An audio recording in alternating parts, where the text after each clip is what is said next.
Ayaw mabuhay. Yung aircon ayaw mag-on. Walang power, oh.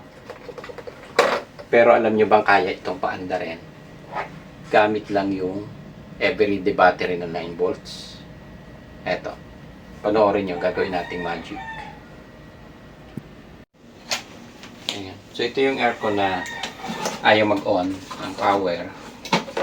So bubuhayin natin siya gamit yung everyday na 9 volts. Palalapigin natin siya. Ayan. So, tingnan nyo ha. Ito, isasaksak natin.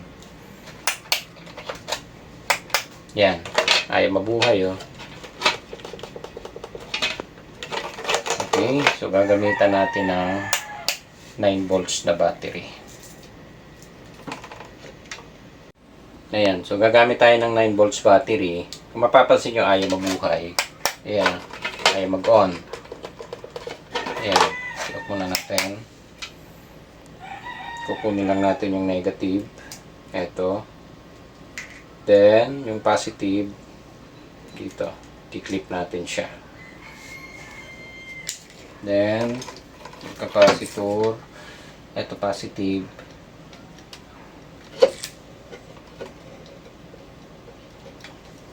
Ito. Negative yung kabila. Yan. Nabuhay na.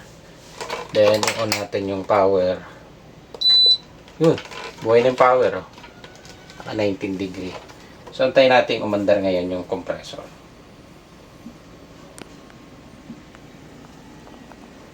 And, ito, gamitan natin ng clamp ammeter para makita natin. Ayan, umandar na. Ayan, ha. Tingnan nyo yung clamp ammeter natin. Tumataas na. Sumaandar na yung compressor natin. Ayan. Palo na siya ng 3 ampere. Ayan. So, pag tinanggal ko to, mamamatay yan. Yun. Simple lang. Alam na natin kaagad kung ano yung problema.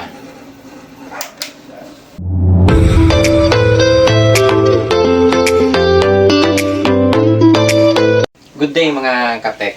So, itong gagawin natin is a common problem na may mga nailabas na tayong problema dati na ganito. So, gumamit lang tayo ng ganitong 9 volts battery para ma-check natin kung aandar ang unit. Ayan. So, common problem lang naman ito. And ang nagiging problem nito yung pinaka power supply nito. Kaya lang, nasunog na yung power supply natin, nagka-problema na itong transformer chopper natin. Kaya ayaw niyang mag-on ng power. So, ito yung pinaka control board niya. And kung titingnan natin, parang ito yung pinaka indoor board niya. So, nandito yung power supply para mag-switch yung relay niya papunta doon sa main PCB natin na nakakabit dito. And para mag-switch yung relay. Ayan. So, ito yung ang supply nito, usually, ang ginagamit ito 12 volts lang. Single supply lang. Kaya, ang gagawin natin dito, para mapaandar pa natin, hindi na natin papalitan ng board. So, ang option is repair. So, gumagamit na tayo ng ito, ganito. Yung module power supply na 12 volts. So, pwede rin naman siya na gagawin natin na 4 wires. Pwede rin siya. And, ito kasi ang problema natin nga, yung transformer chopper. Pwede sana nating palitan lang yung regulator IC nito. Kaya lang, medyo masalimuot na rin, and yung portion ng power supply nagkaroon ng corrosion. So gagawin natin, tatanggalin natin, and ito yung ilalapat natin dito. Ayan, tatanggalin na lang muna natin and i-convert natin dito sa lamesa natin.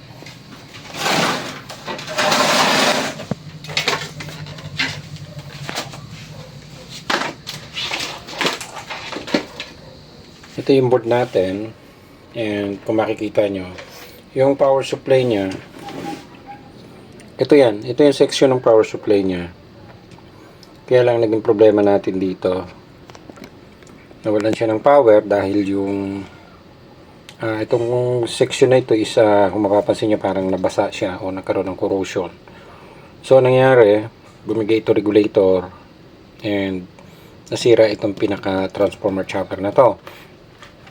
So, pwede naman to option is papalitan ng buong board or i-convert natin into 4 wires. Kaya lang, sa ganito kasi usually hindi rin ako convert sa 4 wires to kapag sira itong transformer chopper na ito.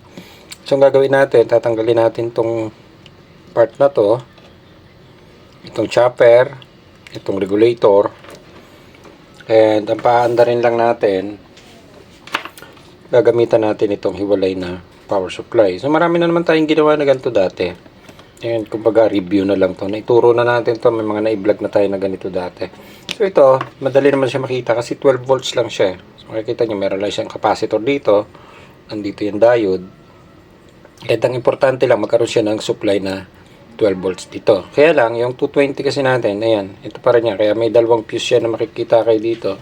Ito isang fuse. Ayan, natakpan ng wire na to. Ayan. Then, yung pangalawa, ito.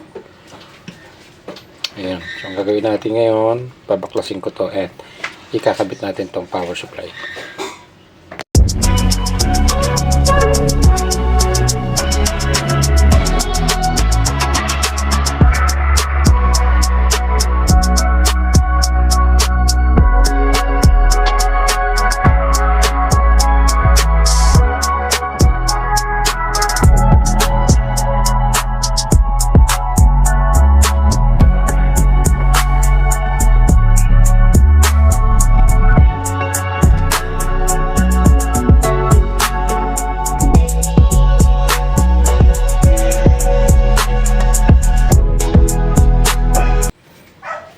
So natanggal na natin siya. So mapapansin nyo to, ang board, ayan o. So corrosion talaga siya, corroded or nabasa. Ayan. So puro ano siya, tawag dito, yan o, corrosion na yan. Kaya ginawa natin, tinanggal ko na siya lahat. Yung chopper dito, ito, yung transformer chopper, yung pinaka-diode dito and yung regulator. Then itong ipapasok natin ngayon dito. Yan. So, tatanggalin na rin natin to. And yung fuse. So, ito may sarili naman siyang fuse na ginagamit ito. Nakakabit dito. So, importante lang, masupplyan natin ito ng 12 volts. Itong, ito, sa line ng capacitor na ito. Then, nalinis na natin, natanggal na natin yung parts dito sa portion na to. So, dito, madali lang yan. From, mula dito sa cord na ito, hanapin nyo lang kung saan nyo itatap yan. Ito dati fuse yan, so tinanggal ko, ginamper ko na lang dahil yung ating gagamiting power supply may kasama na siyang fuse. Ayan, itong kulay brown na to is fuse yan. So ginawa natin dito, ginamper ko na lang. So hahanapin lang natin kung saan tayo mag-i-input ng AC. Ayan, so ito yung isa, yung kabila dito. Ayan. So, dito sa dalawang section na to. Dito naman sa positive, hindi na kayo malilito dito. Dahil yung positive nito, kukunin nyo lang tong capacitor, positive at saka negative. Ito, sa capacitor na to. So, dito naman, meron din naman na nakalagay yan. So, positive and negative nito. Ayan. So, ang gagawin natin, ihihinang na lang natin din siya dito para hindi siya magkakaroon ng loose contact. So, may butas naman siya para pwedeng lagyan ng wire. Dito sa input ng 220, eto rin siya, may butas na rin siya dito. Ayan, pwedeng lagyan ng wire. So dito, sakto yan pag nilagay natin. Ayan, so magiging ganito na siya. Lalagyan na lang natin siya ng dikit dito. Ayan, so ganito na lang yung ginawa natin. Nilagyan ko siya ng wire. Ito yung input ng AC, and then ito yung output ng DC. So yung red, positive, yung blue negative. So ito wala namang polarity itong kabila. So dito na natin itatap ito. Ayan, wala naman itong polarity. So pwedeng baliktad. Kahit alin dito. Ayan. So ito pangalawa. Dito sa nakuha nating input ng AC.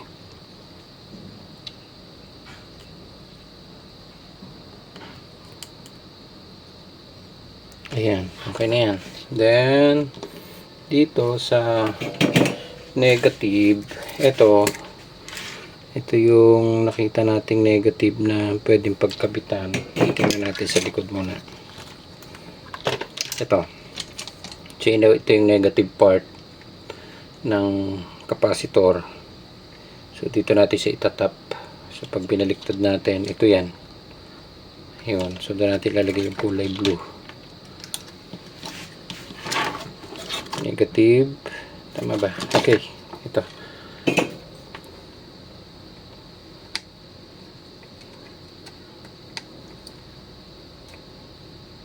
Yan. So, dito yung negative natin.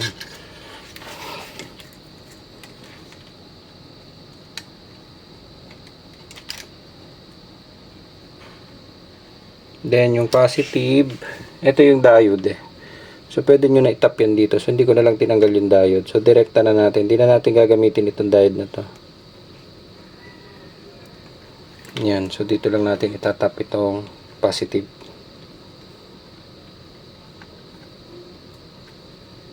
Yun. Ayos.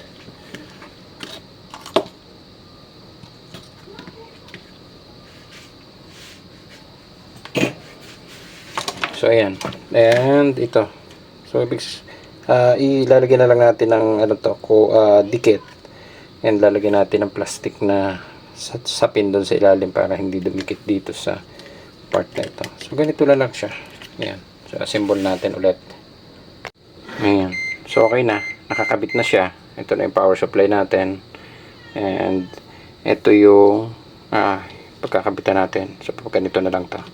Ito yung mga tinanggal natin. Ayan. So, tinanggal natin yung halos lahat ng parts doon sa power supply niya na 12 volts.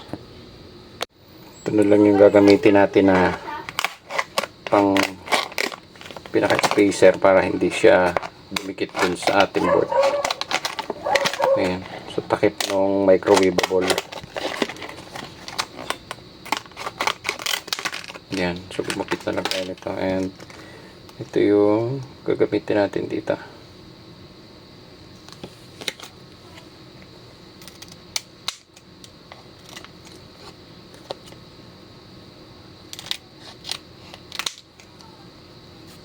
Ayan. So, dikit na natin. Okay na siya. And, subukan na lang natin ngayon kung okay ba siya, kung under ba. Ito yung display board niya.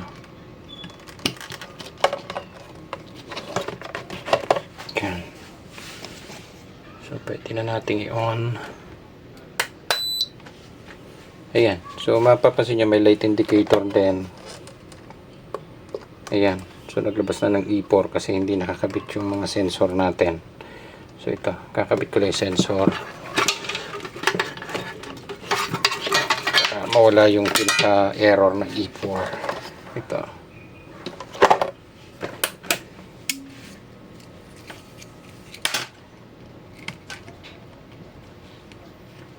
Yan.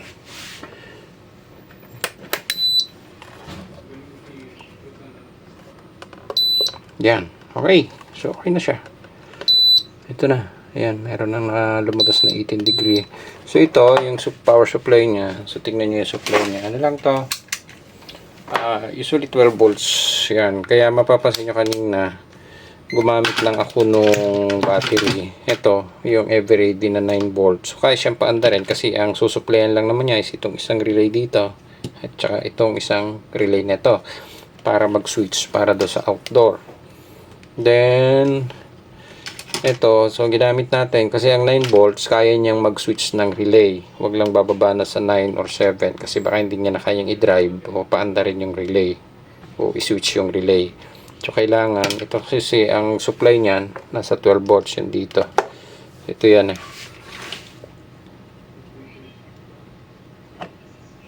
Ayan. So, 11.9 yung nakuha natin. So, 12 volts. Ito yan.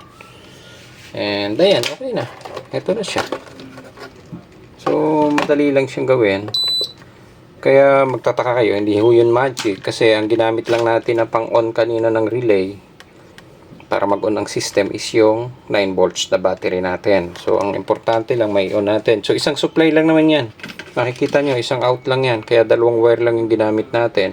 Yung iba kasi may gumagamit ng 5 volts, gumagamit ng 15 volts. Ito, isang 12 lang dahil ang pan motor nito is AC yung nakakabit. Ay, yung outdoor pala. So, yung doon na siya kumuha ng 15 volts sa pinaka main PCB pala niya na nakakabit doon. Ayan, so okay na. I-assemble na lang natin ito.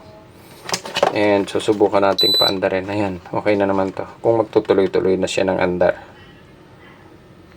Ayan. So, ito na yung ating kinonvert na board na pinaandar natin ng 9 volts kanina. So, converted na naman siya. Andito yung power supply natin. Tapos, ito, kaya ito, tatlong wire to. Mapapansin nyo, yung isa dito, communication. Yung dalawa, line and neutral. So, isinuswitch lang ng relay para magkaroon ng supply yung board natin. Ito yung board natin na nandito. So, yun yung main PCB. Yan, dito na, i-connect na lang natin.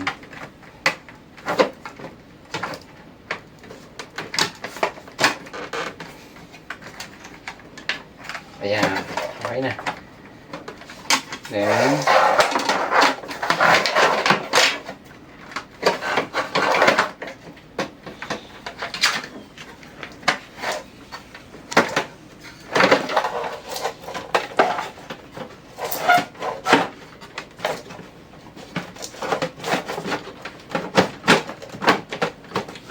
ayan.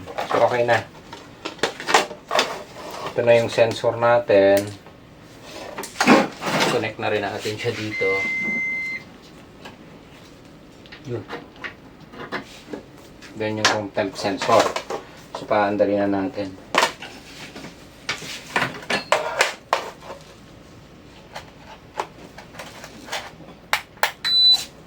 Yan. So, buhay na siya. Okay na. Yan. So, naka 20 degree tayo and antayin natin mandar na lang ulit.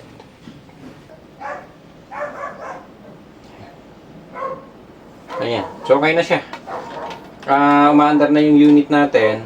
So, ito, kagandahan lang nito, yung board na to, 12 volts lang siya, kaya madali natin siyang i-convert. So, pwede tayong gumamit ng katulad ng ginawa nga namin na pwede siya sa 4 wires and pwede rin siya doon sa fixed volts or regulated power supply na 12 volts. So, pwede natin siyang gamitin dito. Yun yung kagandahan nitong ganito na pagkaka-design niya. So, isang supply lang. 12 volts lang siya. Then, yung supply nito, yung 220 na kinukuha niya is muna natin. Yan. Medyo maingay eh. Yung 220 na to is supply ng ating pan at saka nitong main PCB na to. So, yung ginamit nito is dalawang DC pan motor na, pero ang supply niya nandito na sa pinaka main PCB. So, ito, supply lang ng system, supply ng relay, at saka ng ating display board. Ayan. So, parang baga, ito yung pinaka indoor. Pero ang pan motor, dito niya na kinukuha sa main PCB. Ayan. So, okay na ito. Converted na siya. So, madali lang yung ginawa natin. Kaya magtataka kayo, baka kala nyo na paandar lang natin ng 9 volts. So, yung 9 volts is sinupply lang natin dun sa pinaka-system niya para mag-on ang relay. So, nang nag-on yung relay, nagkaroon na ng supply yung ating main PCB. Kaya nag-on na siya. Ano? Ayan. So, hindi ito magic ha. Supply lang talaga siya. Okay? Ayos. Okay. So, ito na yung aircon na kinonvert natin. So, tuloy-tuloy na ang andar nito. Ayan. Sapatan lang natin ng ampere. Ayan. So, nasa 6.2 ampere yung aircon natin. Ayan. 6.2. Tuloy-tuloy na to. Yan. So, nagtubig na rin dito kaya i-off na natin siya.